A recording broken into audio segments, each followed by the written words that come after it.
I think that there is an issue lots of times in that many people do have a fear of rejection, a fear of engulfment, and when they get close, that fear of intimacy comes up for them and they run.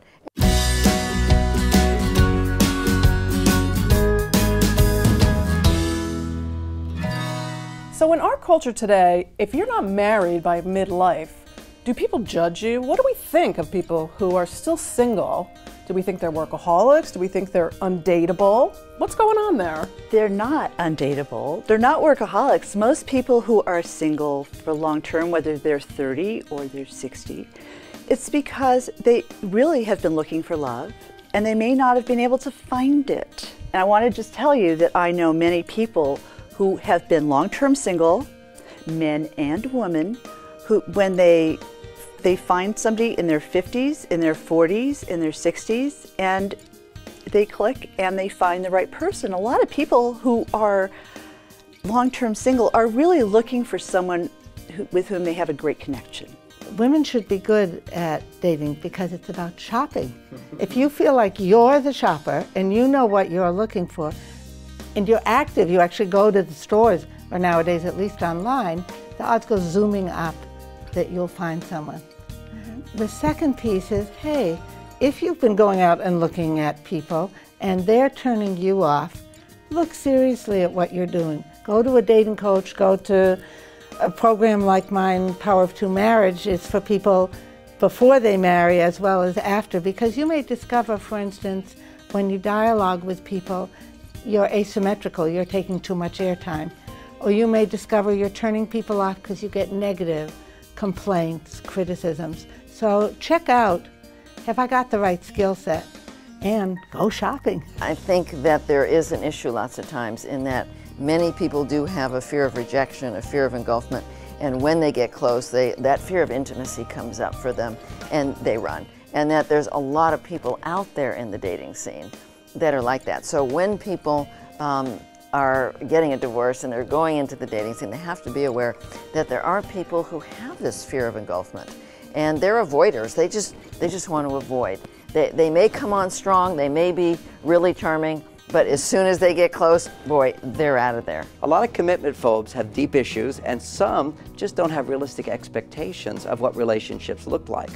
I mean, as a marriage therapist, I think that's why I have a long-term marriage, because I know that some of the challenges I have with my wife, every single woman that comes in my office, they're all from Venus.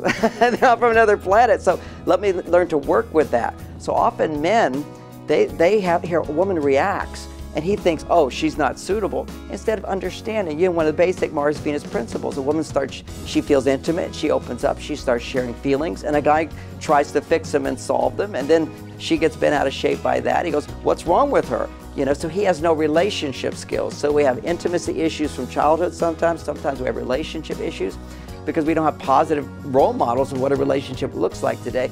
And sometimes we're just immature. It depends on whose statistics you look at, but anywhere from 22 to 35% of all couples between 2005 and now are meeting online.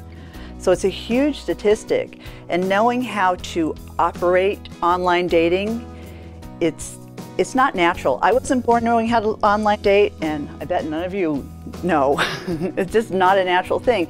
So it's really important that if you're going to be online dating, and it's a great way to meet people, go ahead and read the help section on the site to learn how to do it. Do some research, there's a lot on YourTango. Get a dating coach who's an expert in it, which I certainly am.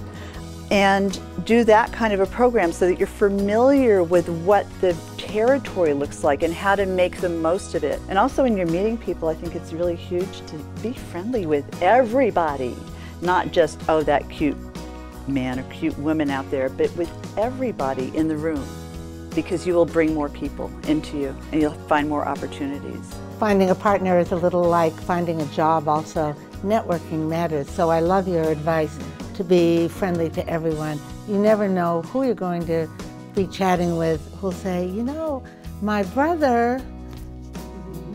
So it can be a challenge to be single at midlife, and there's a lot of different reasons, but it sounds like the most important thing is when you meet someone who asks you, why have you never been married? To address it directly and maybe tell them, there might be a lot of reasons, but right now I'm ready for love.